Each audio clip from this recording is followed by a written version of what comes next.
All right, everybody, welcome back to the next episode of Hawk Droppings. I'm recording this on the afternoon of Sunday, March 17th. This is going to be part two, or the second episode, I guess, on white Christian nationalism. I've been reading a lot of things about white Christian nationalism. And then I also read a bunch of things about Jesus Christ, including a lot of the words of Jesus Christ. And it's become painfully clear to me that white Christian nationalism has absolutely nothing at all whatsoever to do with Jesus Christ or Christianity. And as with all of this stuff, these types of things, I mean, I've done a few episodes of Hawk After Dark. You can find those at hawkpodcasts.com. I think the first episode of that podcast I did back in December was, the psychology of Trump supporters.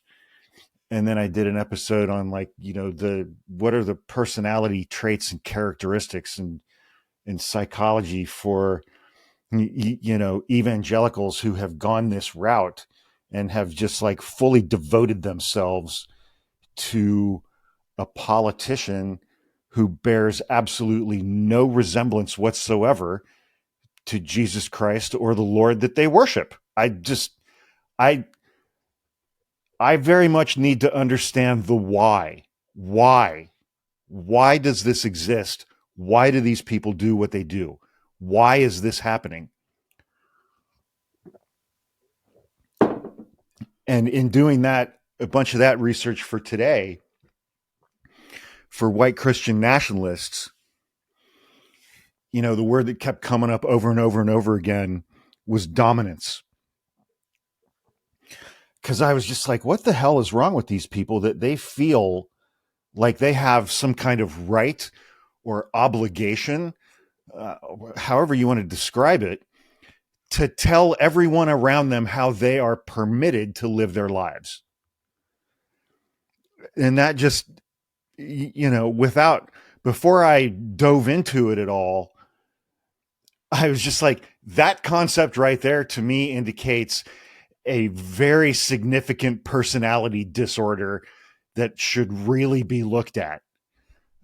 I mean, I don't get it. I've read a whole bunch of stuff on it and I still don't get it. But that word dominance just kept coming up over and over and over and over again. And, what are the underlying psychological issues for someone who feels a need to dominate others around them? Insecurity, anxiety, fear, low self-esteem. They need order, they need clarity, they need structure, and they generally have lower IQs and they're gullible. I was like, well, that all tracks. And, it's like, I mean, I often use the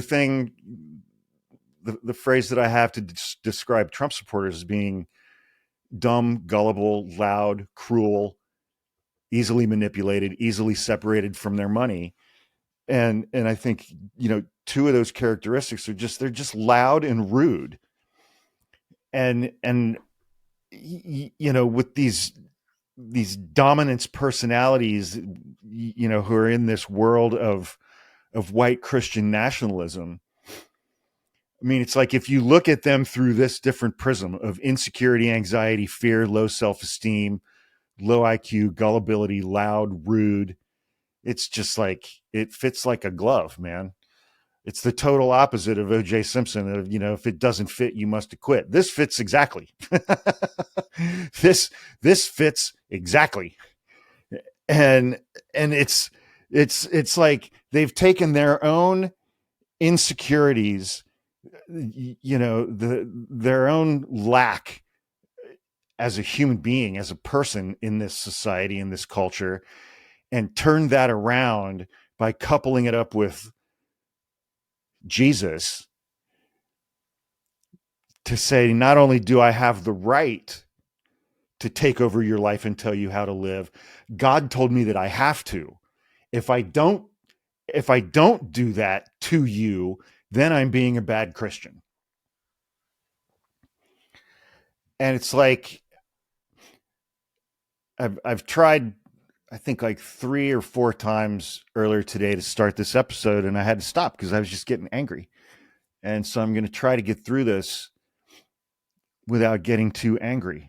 And so today it's like I want to talk about some like practical stuff as it relates to white Christian nationalism. And it's just, again, in reading the things that I read to get ready for this episode today, it is the most absurd bullshit I've ever read in my entire life. The absurdity of this is ridiculous. And people have dedicated their existence to this stuff. They've dedicated their existence to this. They've dedicated their lives to taking over what we're going to talk about here in a minute and forcing hundreds of millions of people in this country to live in ways that those people don't want to live their lives. They want to take away your freedom, period. Every bit of your freedom except your physical freedom initially. Because if you don't comply, then they're going to take away your physical freedom too. But they'll at least give you a chance, I guess, to convert and comply, you know, unlike Ashley Babbitt. She should have complied. I mean, these guys view her as a total martyr, you know, somebody who refused to comply. But, you know, whatever, man. So I'm going to jump around a little bit in this episode, but I'm going to try to keep a little bit of a tight leash on myself and try to stay a bit organized. We'll see how that goes. We're going to start with something that I had never heard of until, well, before I do that, I wanted to mention one other thing. On TikTok, I'm curious about a lot of things, and I follow the pages of a lot of different creators who are experts in a lot of different things. Like I follow a lot of astronomers. One of my absolute favorite categories on TikTok is home inspectors. The videos that those guys make of home inspections that they do are just unreal. They're just unreal. And I follow a lot of military people as well. And I saw a TikTok the other day, like one of these kind of, and I know very little about the military. I never served in the military. There's some people, I have a cousin who served, he was either in the Air Force or the Navy, but I mean, that kid went all around the world for years and years and years. And now supports Donald Trump. But it was mainly at my grandparents' level, you know, kind of the World War II generation. The generation after that mainly skipped military service. And then I think my cousin is the only one of our generation who served in the military. So I know very little about the military, and I'm not shy to admit that. But I was watching an interview. Somebody was interviewing, you know, 2 or 3 guys who were like at the highest level of the covert stuff, like, you know, meal. I mean, that's my own meal team 6, SEAL team 6, meal team 6 is what I say to make fun of the Trumpy amosexuals, you know, who stand outside of state houses in their full kit with their AR-15. The SEAL team 6 guys, you know, commandos, Delta Force, you know, this kind of shadowy world. And the interviewer was asking them, you know, how can somebody just through like observing guys in your world find the guys that are the scariest, the most capable, the deadliest, and the most competent at what you guys do. And uniformly, these three guys, they were like, oh, they're like the real, the real badasses are quiet, they're polite, they're the nicest guys you'll ever meet. They're not loud, they're not brash, they don't brag, they don't talk about this stuff. They just come across as, quiet, polite, nice young men. And one guy was like, that's how you spot him. That's how you know that guy is dangerous, like legitimately dangerous because of his skill set, not dangerous because he's just an asshole. And dangerous meaning, he can land a headshot at 800 yards or whatever. And which I wasn't really expecting that answer, but then it's like you compare and contrast that, to these white Christian nationalists that are just loud and brash and rude. And I think that's, because the military guy who is quiet and polite and not brash and doesn't brag, he doesn't have insecurity, fear, anxiety, low self-esteem. He doesn't need to be loud and rude and dominant to compensate for those things. These people do. Perfect example. We're going to start off, I'm going to talk about some things that are just kind of practical in how this stuff gets implemented into society. And again, it's on the right. So bear in mind that everything I'm also going to say also comes with a corresponding grift, because it is always about the grift. Always, always, always. The first thing I'm going to talk about today is something I'd never heard of until probably a year and a half ago, and it's something called the Seven Mountain Mandate. The Seven Mountain Mandate is a dominionist conservative Christian movement within evangelical Christianity. Dominionist means dominion, dominance, control. Dominionists believe that they have absolute and total control over the planet Earth, and that, they can do whatever the hell they want to with it. And when it starts to go bad, God will just make it all better again, which is why evangelicals ain't got time to talk about climate change or pollution or, the Endangered Species Act or things like that, because that's government trying to take away their dominionist rights that have been given to them by God, dominion over the earthly world. Right.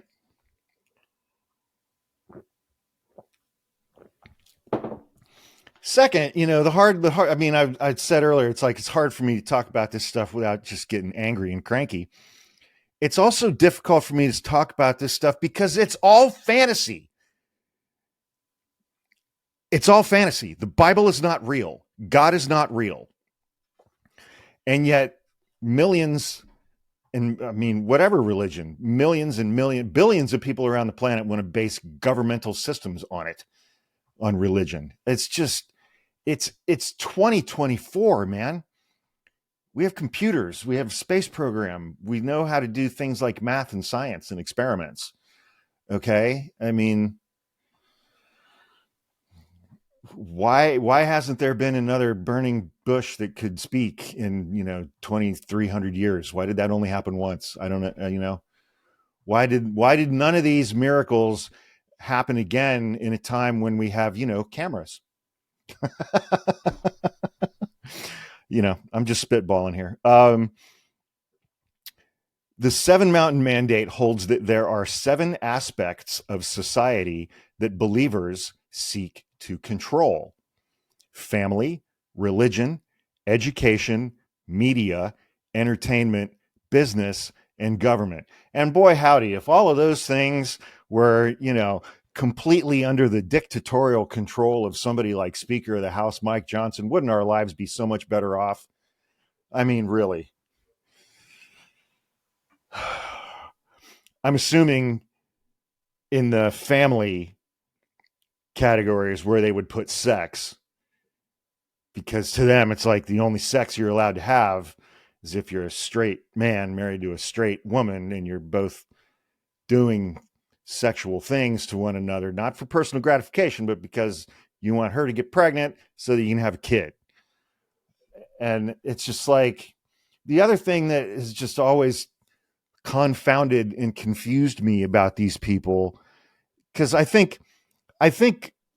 mean, it's like I talked about the insecurity, anxiety, fear, low self-esteem, dominance, kind of loud, rude thing earlier. I also think a big part of it is like these people are just sick and tired of watching so many other people around them and so many other people in society have fun in their lives, have fun, live their lives the way they want to live them, and not be burdened by this 10 commandment bullshit.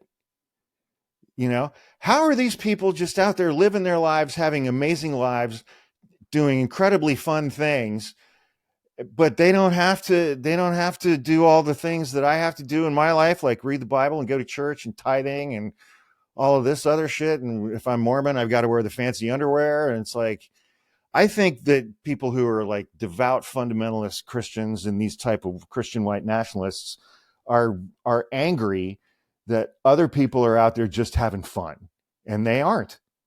They're not. If you're a white Christian nationalist and you believe that God has told you personally to take over family, religion, education, media, entertainment, business, and government in the United States, what exactly is it that you do for fun? I mean, I hear they're coming back. I'm not excited about them coming back. I think their glory days are behind them. But one of the things that I used to do for fun when I was a kid is I would go and get in the mosh pit at a Slayer concert.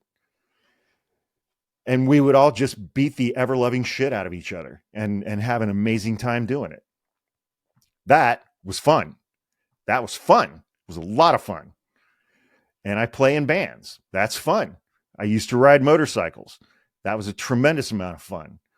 It's like, what do you do as a white Christian nationalist who believes that God has burdened you with this incredible obligation to take over family, religion, education, media, entertainment, business, and government?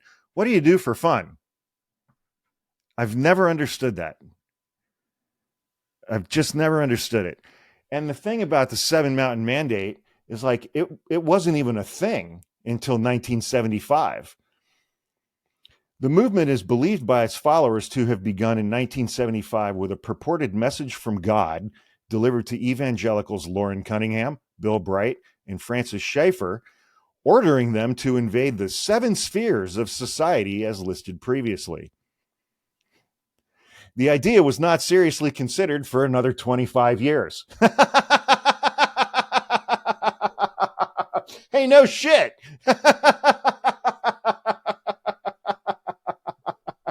Gosh, I wonder why. I wonder why the 3 dudes who said God told us to take over these 7 areas of our culture. He told all 3 of us that in a vision. Okay. So we better get on that. Gosh, I wonder why that was not taken more seriously for 25 more years. This is what I'm talking about. It is absolutely absurd. It is absurd. This is ridiculous in every way, shape, and form. It is insane. It is ridiculous and absurd. And it's like there are tens of millions of people in this country who read what I just read, and they're like, yeah. I'm on board with that. I'm on board with that. We should start doing that. What the fuck, man?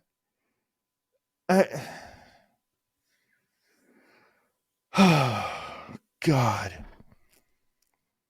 The movement was generally supportive of the presidency of Donald Trump, with 7 Mountain Mandate member Paula White becoming Donald Trump's spiritual advisor. Paula White claimed that Trump will play a critical role in Armageddon as the United States stands along Israel in the battle against Islam. Okay, couple things. Couple things. Paula White is a whack job, 100%. She is an evangelical grifter, and she believes that wherever she goes, God goes. And so if she's in the White House, God is in the White House. I'm not sure if God is real, why he couldn't get into the White House without her. It would seem like, God might be able to fool a metal detector. I'm just saying.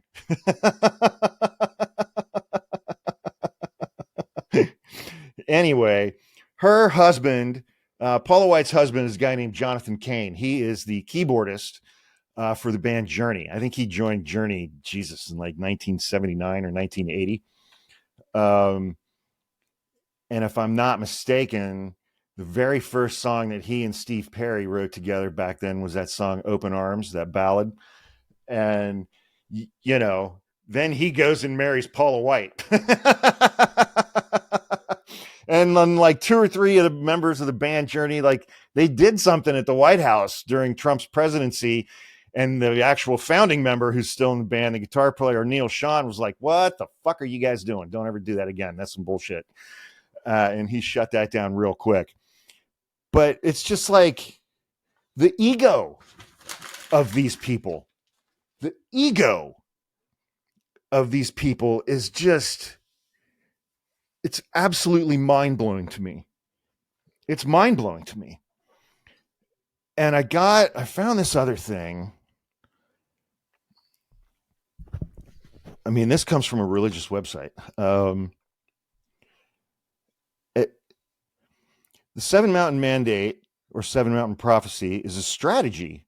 I love listen to the language these guys use. They downplay everything. It's not like we're going to take over. It's like, this is a strategy. It's a strategy for evangelizing the modern world and enlarging Christ's kingdom. Why does God need the help of people to enlarge his kingdom? He's God, if he exists, or she, for that matter. It has especially gained following in the charismatic and evangelical churches. Those who follow the Seven Mountain Mandate believe that the best way for the church to be effective is to bring change in the 7 major spheres of influence in society, and they list them again: education, religion, family, business, government/military, arts and entertainment, and media. These 7 sectors of society are thought to mold the way everyone thinks and behaves. So we should, take them over. So to tackle societal change, these 7 mountains must be transformed. The mountains are also referred to as pillars, shapers, molders, and spheres. Those who follow the Seven Mountain Mandate speak of occupying the mountains, invading the culture, and transforming or taking back our society. Yes, from the godless heathens. So the first 3 guys that I mentioned who were like, God talked to us and told us to do this 7 mountains thing. And everybody was like, yeah, check back with us in 25 years. And so one of them met this other guy 25 years later, a guy named Lance Wallnau, Wallnau. He's the one who coined the actual term Seven Mountain Mandate and became one of its most prominent teachers. And wouldn't you know it, it really started to take hold after Lance wrote a best-selling book. It's all about the grift. He wrote a book.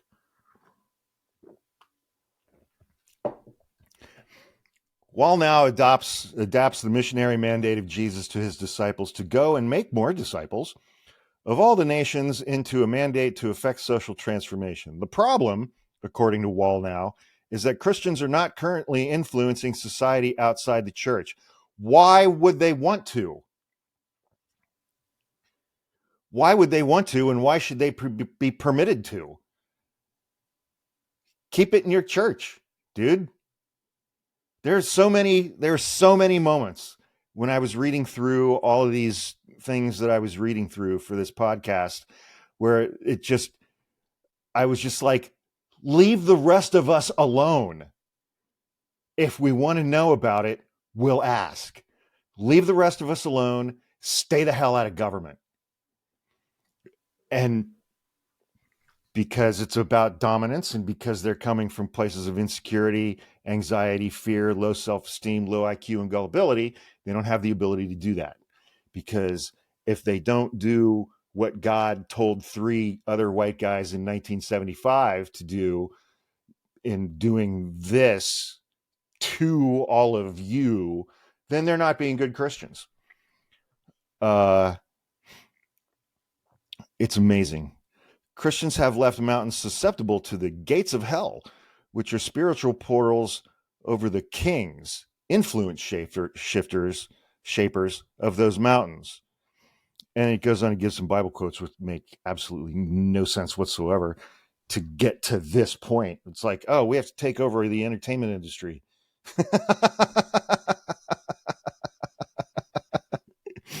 Each individual Christian is to find the particular mountain to which he or she is called and be a leader in that realm. I mean, if each individual Christian is supposed to be a leader, who are the followers? That doesn't make any sense either.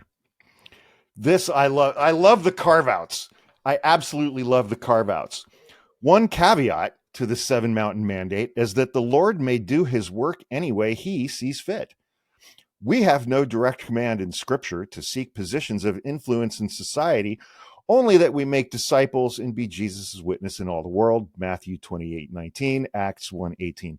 God may use anyone regardless of how high on the mountain he or she is, or how low on the mountain he or she is.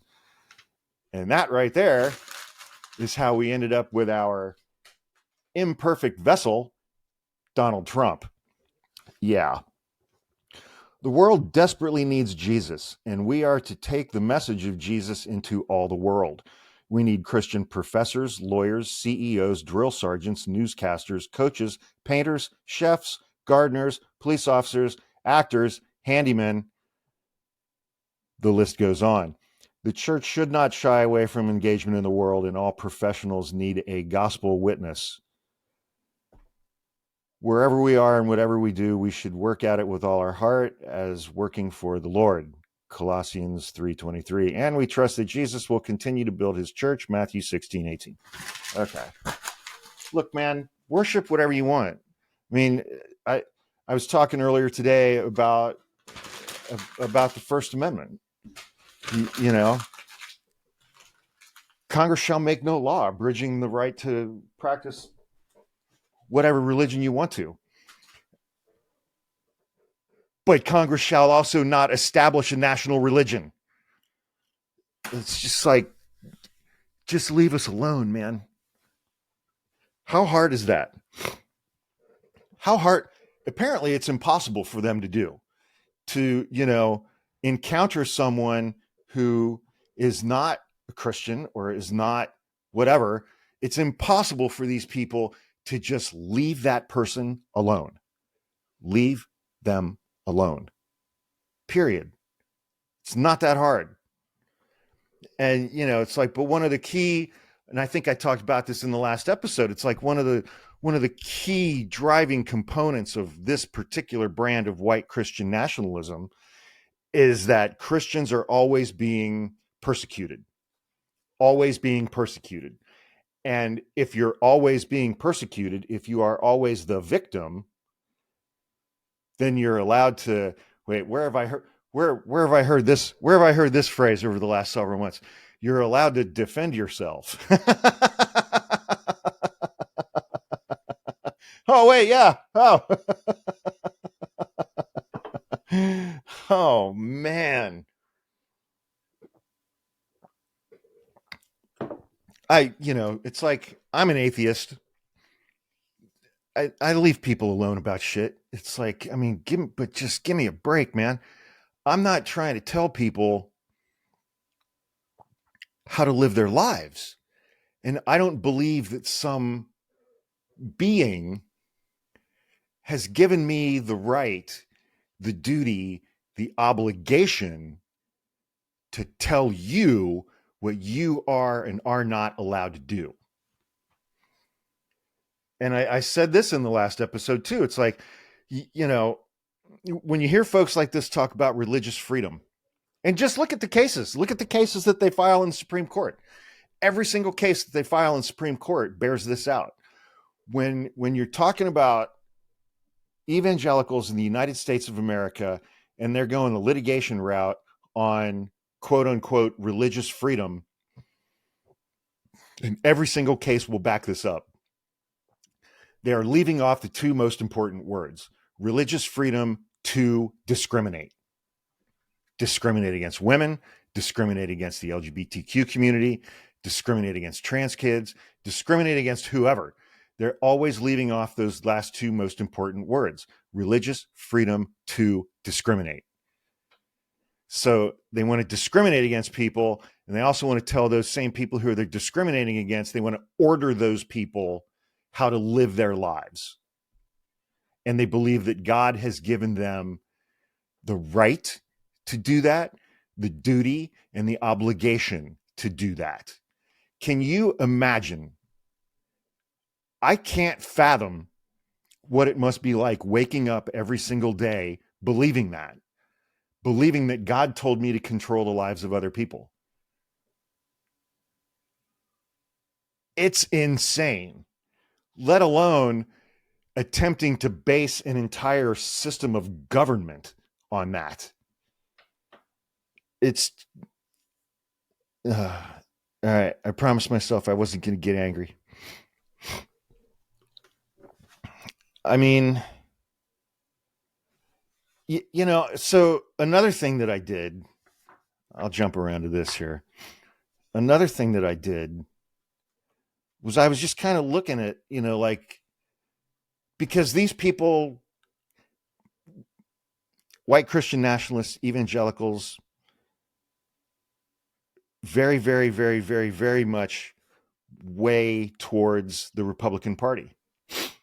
I mean, evangelicals, the Christian right, has basically been married to the Republican Party since 1979, 1980, the election of Ronald Reagan. I talked about that in the last episode. And so I was like, okay. And so they run red states. They have super majorities in red state legislature. They control the governorships, attorney general, lieutenant governor. They have turned, 25 red states into single party rule governments, state governments at the state level.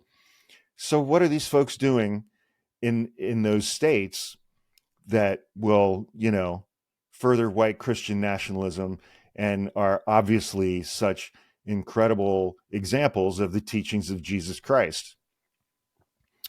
Well, they want prayer back in schools. They want the Bible back in schools. But as we saw a couple months ago, 15 red state governors who claim to be Christians turned down free money from the government to feed poor children.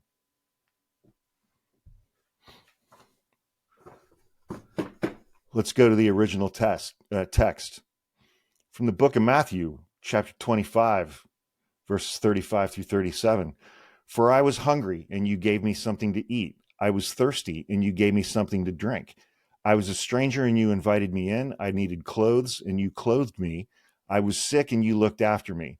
I was in prison, and you came to visit me. Well, nobody came to visit me when I was in prison. I'm kidding. I've never been in prison. But there was another one.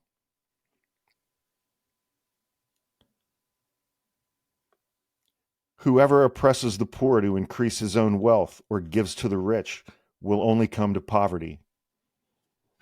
I mean, so if your enemy is hungry, feed him. If he is thirsty, give him something to drink. So I started looking at these policies of red state governors and state legislatures. And then I would just like Google in a couple of those keywords and then add Bible verses. Poverty, Bible verses. Hungry children, Bible verses. Immigrants, Bible verses. Refugees, foreigners, Bible verses. every single policy, almost every single policy that comes out of these states are diametrically opposed to the teachings of Jesus Christ and the words of Jesus Christ and the Bible. I mean, so it's like not only do they think, well, God told me that I have to bring this brand of Christianity and put it into government and take over the media and entertain, they're also getting it wrong. It's not just that they're doing it badly. They're completely missing the point, which, I mean, I guess that goes right back to the low IQ gullibility thing I was talking about earlier. Because it's like, if I don't laugh about this stuff, I'm going to cry. I mean, think about how these people talk about the southern border. There was that caravan from Virginia where all those people loaded up their pickup trucks with their jazzy chairs and went down to Eagle Point or whatever it was, where, according to Fox News, tens of thousands of undocumented immigrants were streaming across the border every single day. And these people got down there carrying all of their Christian imagery with them, saying that they were doing this for Jesus. Because, the one thing that I couldn't find in the Bible is, what did Jesus say about secure borders? They're doing this because they claim to be such amazing Christians. And hang on, I got it right here. Cursed is anyone who withholds justice from the foreigner. The same law applies to both the native born and to the foreigner residing among you. Do not mistreat or oppress a foreigner. That's Deuteronomy, Exodus, Leviticus,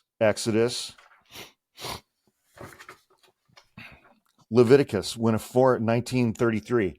When a foreigner resides among you in your land, do not mistreat him. Leviticus 34. The foreigner residing among you must be treated as your native born. Love them as yourself. What? When did those parts get lost? When did those parts get lost? How are today's evangelical white Christian nationalists, whatever you want to call them, how are they so completely detached from the things that I just read?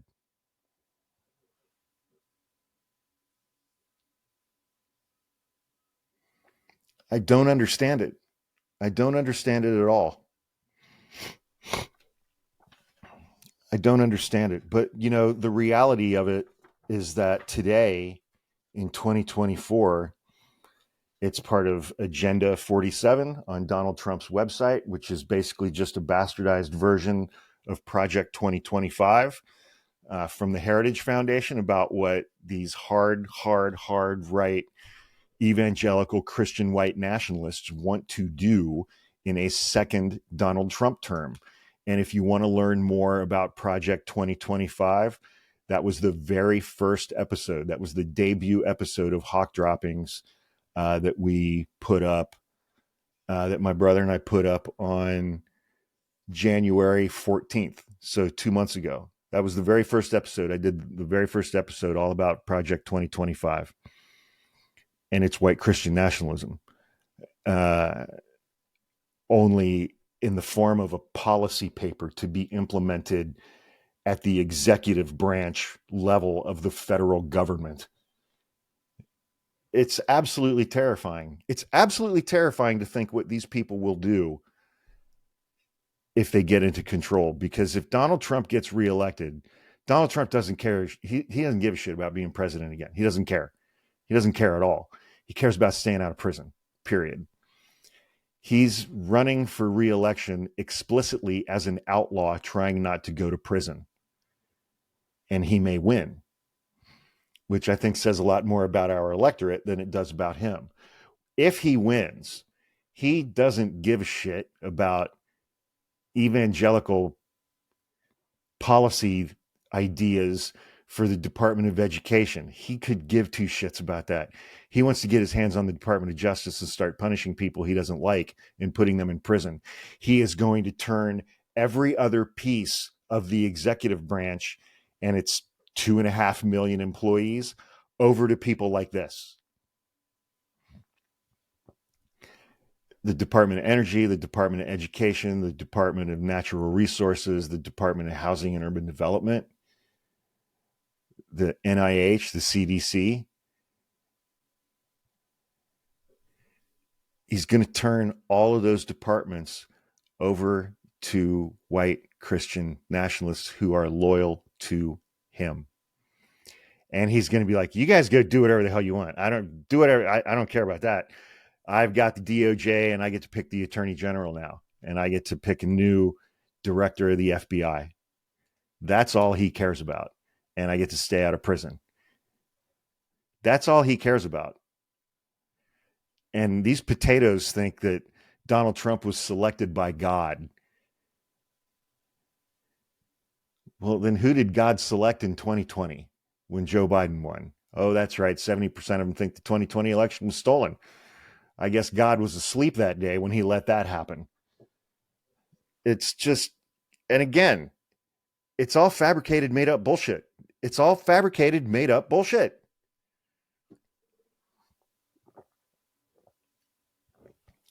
It just makes me angry. It just makes me angry. Okay, so now, okay. Well, that didn't go very well. I did a part 2, and I have this much stuff left. I'll read through it again. I'll see if I want to do a part 3 or not. But thank you for tuning in again to Hawk Droppings. The audio of this podcast is available free across multiple platforms. My brother and I, we put out 4 podcast shows a week, and we put out 5 episodes of those shows each week. One of them we do twice, and you can find those at hawkpodcasts.com.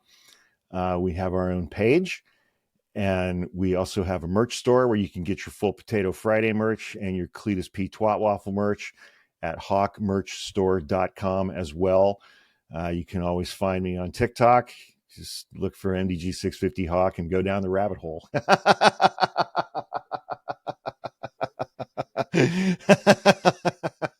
You'll probably learn more about me than you ever wanted to.